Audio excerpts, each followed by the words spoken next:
Hello বন্ধুরা, তোমরা সবাই কেমন আছো? আশা করি সকলে অনেক ভালো আছো। আমিও তোমাদের ভালোবাসা ও সাপোর্টে অনেক ভালো আছি। বন্ধুরা, তোমরা আমাকে যে পরিমাণে সাপোর্ট দিয়েছো, তাই আবারও তোমাদের জন্য হাতের কাজ করার নতুন আরও একটি গল্প নিয়ে হাজির হলাম। চলুন ভিডিওটি শুরু করি। আমার 14 বছর বয়সে মালকিন আমাকে তার বাড়িতে নিয়ে যান এবং আমাকে 500 টাকা দিয়ে মালকিন নিজের পিঠে ম্যাসেজ করাতেন। আমি 500 টাকায় রাজি হয়ে মালকিনের পিঠে মালিশ করতাম। কিন্তু একদিন রাতে মালকিন বলতে শুরু করলেন, প্রতাপ, আজকে রুমের লাইটটা নিভিয়ে দাও। আমি চুপচাপ নিভিয়ে দিলাম। আমি জ্ঞান হারিয়ে ফেললাম যখন মালকিন। আমি যে বয়সের মধ্যে দিয়ে যাচ্ছি, এই সময়টা একটা ছেলের জন্য খুব কঠিন সময়, কারণ তাদের মনোযোগ তাদের সামনে উপস্থিত মহিলাদের দিকে পড়ে। এমন অবস্থায় কারো কোমর মালিশ করা আমার জন্য খুব সমস্যার সৃষ্টি করে। যখন মালকিন আমাকে তার কোমর ম্যাসাজ করতে বললেন, কিছুক্ষণ অবাক হয়ে তার দিকে তাকিয়ে রইলাম। আমি কিভাবে এটা করব, এটা খুবই লজ্জার বিষয়। কিন্তু আমার বাবা বলেছিলেন, মালকিনের কোনো কথায় না করবি না, তিনি খুব দয়ালু মনের মহিলা। তুই যদি তার হৃদয়ে জায়গা করে নিতে পারিস, তবে তিনি তোকে বেতনের চেয়েও বেশি টাকা দেবেন। তিনি আমাকে টাকা দিয়েছেন, তাও পুরো 500 টাকা, এবং বললেন, এই টাকাটা শুধু তোমার। আমি খুব খুশি হয়েছিলাম, কিন্তু যখন তিনি আমাকে তার কোমরে তেল দিয়ে মালিশ করতে বললেন, আমি হতভম্ব হয়ে তার দিকে তাকিয়ে রইলাম। তিনি কিভাবে একটা ছেলেকে দিয়ে মালিশ করাতে পারেন? আমি কিছু বললাম না, কিন্তু খুব নার্ভাস ছিলাম। তিনি আমাকে তার রুমে নিয়ে গেলেন, তারপর বিছানায় শুয়ে তার কোমরে তেল লাগাতে বললেন। আমি যখন তার কোমর থেকে তার কাপড়টা তুলে দিলাম, তখন আমার চোখ বড় বড় হয়ে গেল। তিনি আমাকে যে তেল দিয়েছিলেন, আমি চোখ বন্ধ করে আমার হাতে কিছুটা নিয়ে তার কোমরে লাগাতে লাগলাম। আমার একমাত্র চেষ্টা ছিল কাজে পুরোপুরি মনোনিবেশ করা। আমি একবারও তার কোমরের দিকে তাকাইনি, আমি শুধু চোখ নামিয়ে ম্যাসাজ করেছিলাম। আমার মনে আছে যে আমি যখন এখানে কাজ শুরু করি, প্রথম দিকে কাজের সময় অনুসারে আমি যখন মালকিনের ঘরে প্রবেশ করলাম, তখন মালকিনকে কিছুটা অন্যরকম লাগছিল। তার চেহারায় অদ্ভুত পরিবর্তন লক্ষ্য করলাম। তিনি ঘামে ভিজে যাচ্ছিলেন। আমি জানি না তার কি হয়েছিল। আমাকে দেখা মাত্রই সে হঠাৎ সোজা হয়ে আমার দিক থেকে অন্য দিকে তাকাতে লাগলেন। আমি কিছুটা অবাক হয়ে মালকিনের দিকে তাকিয়েছিলাম। আমার মনে হলো মালকিনের শরীর ভালো নেই। আমি সবসময় নির্বে মালকিনের সেবা করতাম, কিন্তু আজ আমি কিছুটা দ্বিধা নিয়ে মালকিনের দিকে তাকিয়ে তাকে জিজ্ঞেস করলাম, মালকিন, আপনি ঠিক আছেন তো? আপনাকে অন্যরকম লাগছে মনে হয়। আমি আমার মালকিনকে মন থেকে সম্মান করতাম এবং আমি তার জন্য চিন্তিত থাকতাম, কারণ তিনি কেবল আমার মালকিনই ছিলেন না, আমার কাছে তিনি একজন খুব ভালো অভিভাবক ছিলেন। তিনি ছোটবেলা থেকেই আমাকে সাহায্য করেছিলেন এবং তিনি আমার দুঃখী জীবনকে সুখী করে তুলতে খুব সাহায্য করেছিলেন।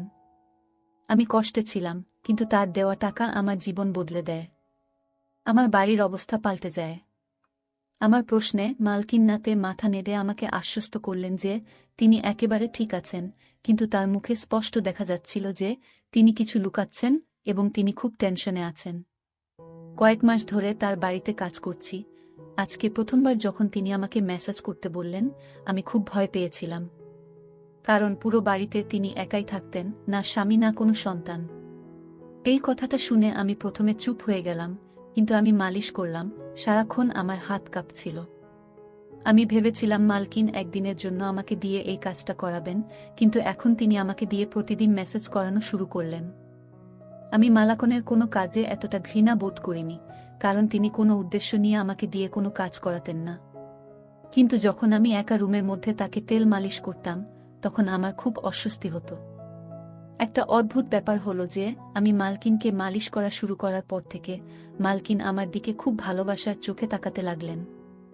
আগে তিনি আমাকে 500 টাকা দিতেন, কিন্তু এখন 1000 1200 টাকা দিতেন।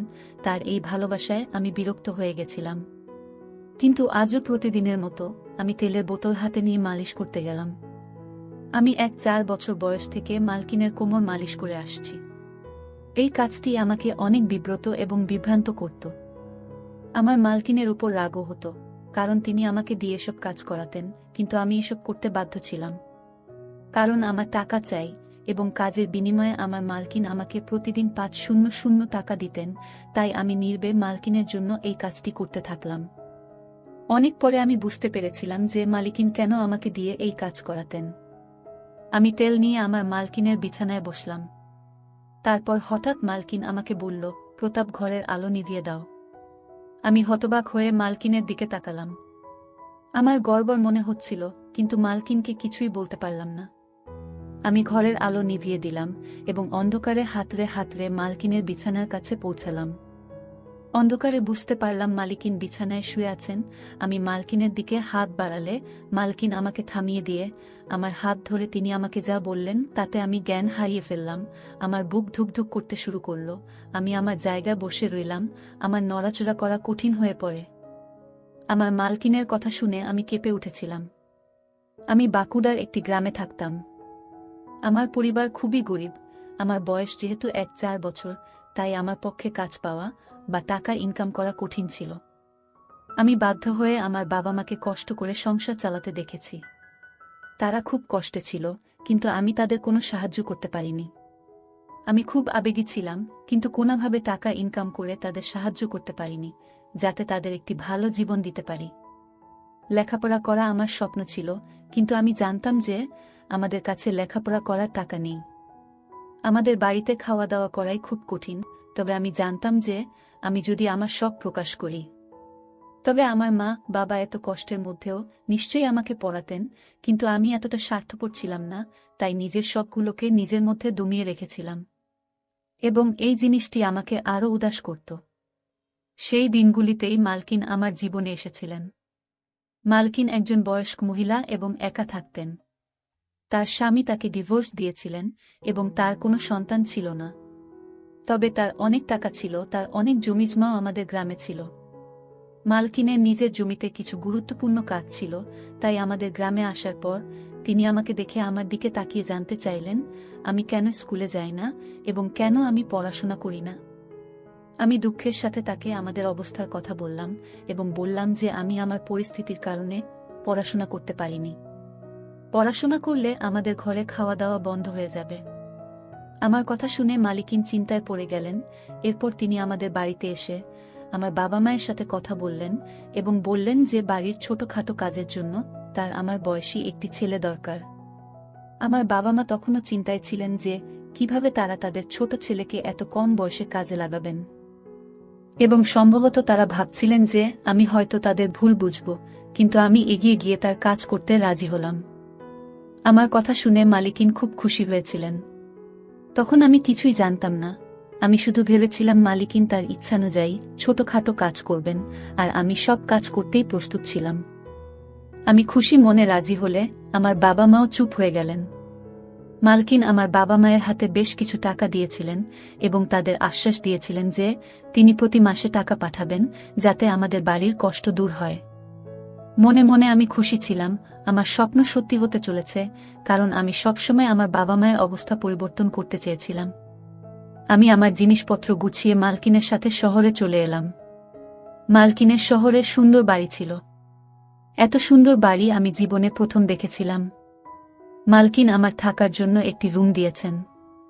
রুমটি খুবই ছোট, কিন্তু খুব সুন্দরভাবে সাজানো ছিল। রুমে দামি দামি আসবাবপত্র রাখা ছিল। আমার মনে হচ্ছিল যেন ঘরটা আমার স্বপ্নের মতো তৈরি করা হয়েছে। মালকিন আমাকে ছোটখাটো কাজ বুঝিয়ে দিলেন, যার মধ্যে কাপড় দিয়ে রোজ তার গাড়ি পরিষ্কার করা, রাতে তাকে দুধের সাথে জল দেওয়া এবং দিনে 3 বার খাওয়ার বাসনপত্র ধোয়া ইত্যাদি। এই কাজগুলো আমার মতো গরিব একজন ছেলের পক্ষে খুব সহজ ছিল। মালকিনের বাড়িতে বাইরে থেকে রান্না করা খাবার আসত এবং মালিকিন তার সাথে আমাকেও খেতে দিতেন। প্রথম দিনই আমাকে ভালো জামাকাপড় দেওয়া হয়েছিল, জুতাও কিনে দিয়েছিলেন। মালকিনের দয়া এখানেই শেষ হয়নি। তিনি আমাকে বলেছিলেন যে তিনি খুব শীঘ্রই আমাকে একটি ভালো স্কুলে ভর্তি করাবেন, যাতে আমি আমার পড়াশোনা চালিয়ে যেতে পারি। শুনে আমি খুব খুশি হয়ে গেলাম। কিন্তু রাত নামার সাথে সাথে মালকিন আমাকে তার ঘরে ডেকে একটি সুগন্ধযুক্ত সিসি দিয়ে বললেন, আমার গায়ে ম্যাসেজ করো। আমি মাথা নেড়ে তাড়াতাড়ি তেল এনে মালকিনের পায়ের কাছে গিয়ে বসলাম। আমি ভেবেছিলাম যে আমাকে মালকিনের পা ম্যাসেজ করতে হবে এবং আমি খুশি খুশি এটি করতে রাজি ছিলাম। কিন্তু মালকিন আমাকে থামিয়ে তার কোমরের নিচের দিকে ম্যাসেজ করতে বললেন। এটা করতে আমার লজ্জা করছিল, কিন্তু কোনোরকমে আমি মালকিনের শরীরে ম্যাসাজ করলাম। আমি তারপর উঠে রুম থেকে চলে গেলাম। আমি ভাবলাম মালকিন মনে হয় ক্লান্ত হয়ে পড়েছেন।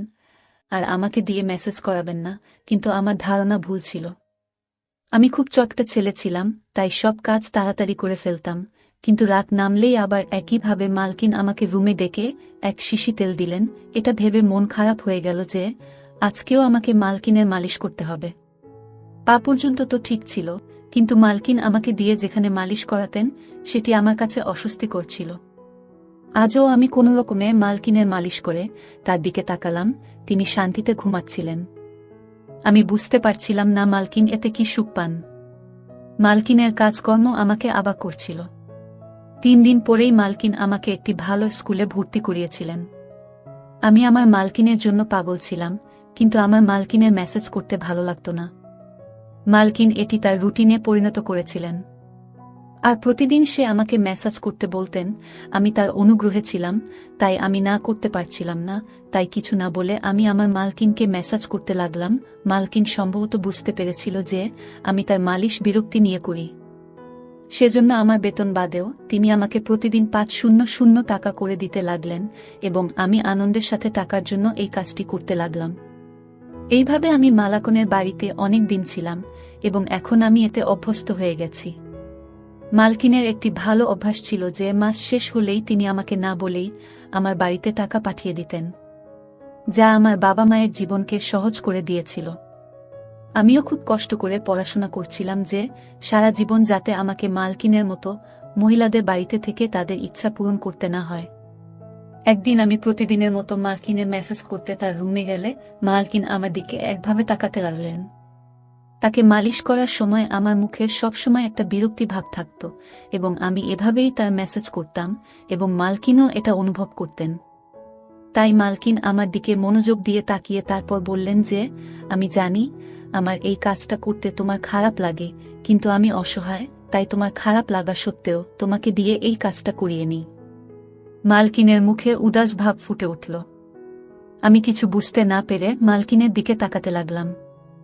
আমি বুঝতে পারিনি, তাই মালকিন আমাকে তার বাধ্যবাধকতার কথা বললেন, আর লজ্জায় আমার অবস্থা খারাপ হতে লাগল। মালকিন আমাকে বললেন যে তার মেরুদণ্ডের সমস্যা রয়েছে, যার কারণে তিনি মালিশ না করিয়ে রাতে ঘুমাতে পারেন না। মালকিন এই কাজের জন্য নার্স রেখেছিলেন, কিন্তু তারা সবাই কোনো না কোনো অজুহাত দেখিয়ে কখনো কখনো তাড়াতাড়ি মেসেজ করে, আবার কখনো কখনো মেসেজ না করেই চলে যায়। বাধ্য হয়ে মালকিন আমাকে কাজে রাখেন, এবং তিনি আমার এত উপকার করতেন যাতে আমি তার মেসেজ করতে না বলতে না পারি। এসব কথা বলে মালকিন চুপ করলেন, আর আমি মালকিনের কথায় খুব লজ্জিত হলাম, এবং আমার আচরণের জন্য আমার খুব খারাপ লাগছিল। যে মহিলা আমার এত উপকার করেছেন তাকে নিয়ে আমি উল্টোপাল্টা ভেবেছি বলে আমি আফসোস অনুভব করছিলাম। এই রোগের কথা শুনে আমি আমার মালকিনের মালিশ আমার সমস্ত হৃদয় দিয়ে করতাম, এবং কখনো বিরক্ত হতাম না। মালকিন আমাকে খুশি করতেন। আমি এখন যুবক হয়ে গিয়েছি, এবং মালকিন খুব বৃদ্ধ হয়ে গিয়েছেন। একদিন আমি মালকিনকে মালিশ করতে তার রুমে গিয়ে দেখলাম মালকিনের অবস্থা খুব খারাপ। আমি জিজ্ঞাসা করলেও মালকিন আমাকে কিছুই বললেন না। আমি যখন মেসেজ করা শুরু করলাম প্রথমবারের মতো মালকিন আমাকে লাইট অফ করতে বললেন।